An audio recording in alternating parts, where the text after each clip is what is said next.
The picturesque landscape of Wales is home to countless prehistoric sites, and Pembrokeshire alone is packed with a huge variety, including some of the most impressive dolmens in the country. Like us, you probably want to visit them all, but if you're only in the area for a short time, don't know where to start, or simply want to get to the best ones first, this video has you covered. Over the past year, we visited almost every dolmen in Pembrokeshire, so we can now share our top 5, chosen for their impressive stones and stunning views.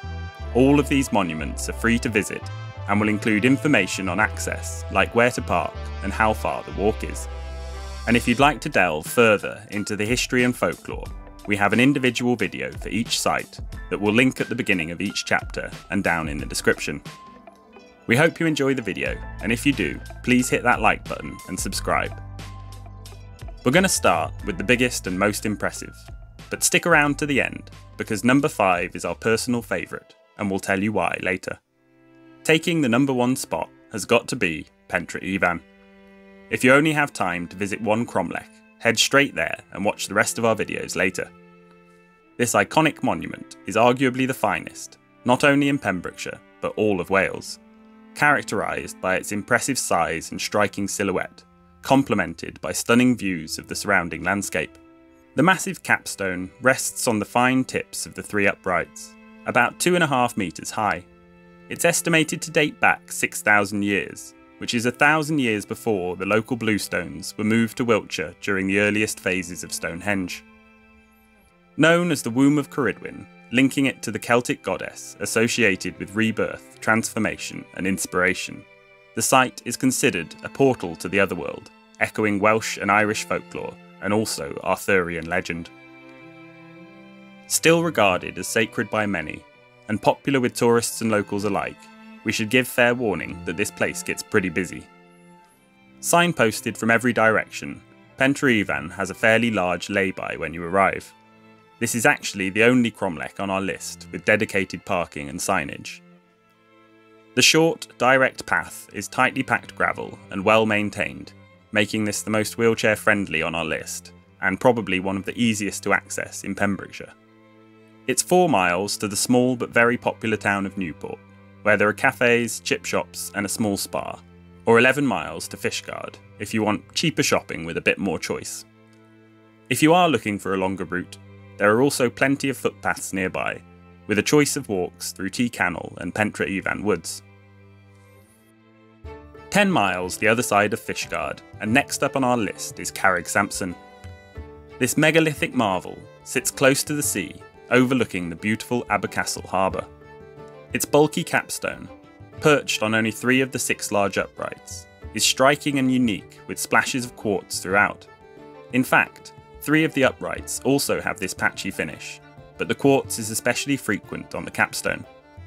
The name of this 5,000-year-old monument translates as Sampson's Stone, rooted in an old legend that the Celtic Christian saint placed the capstone using only his little finger. In the process, his finger was severed and buried nearby. In the past, we've parked at the entrance to Longhouse, on the edge of this grass, but a map from Pembrokeshire Coast National Park suggests that you can park even closer if you fancy. There are sections of concrete path leading close to the monument, and the field is usually pretty firm. However, depending on how the field was worked, it may not be suitable for wheelchairs when you visit. If you are looking for a longer route, one we highly recommend involves walking a short, beautiful section of the coastal path and taking in some stunning views, including Innis Castell and Abercastle Harbour. You can park at Abercastle and walk up from there, but spaces are pretty limited, so it's simpler to walk down from Carrig Sampson and continue as far along as you like. 20 miles back up the coast road gets us to our next location, and number 3 in our ranking, Llech y Drybydd. It's the second dolmen on the list within 5 miles of Newport, and another that is less than a mile from the sea. On a clear day, you get amazing views along the coast, and on the other side, silhouettes of Carningli and the wider Preseli Mountains. Some say the outline of the capstone intentionally echoes the shape of Carningli. The uprights are much shorter than the first 2, meaning there is only crouching room available, but the sheer bulk and contorted shape of this capstone makes it an impressive offering. There is a large crack in one of the uprights, but it appears to have remained relatively unchanged for the past 2 decades, so you don't need to rush. Or maybe you do. Another odd feature is a large quantity of Victorian graffiti adorning most of one of the faces. Uncommon on dolmens in our experience, it seems to have been a bit of a trend among visitors to this site.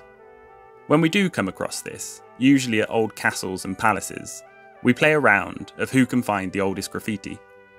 If anyone else keeps track, what's the oldest you've seen? Let us know in the comments.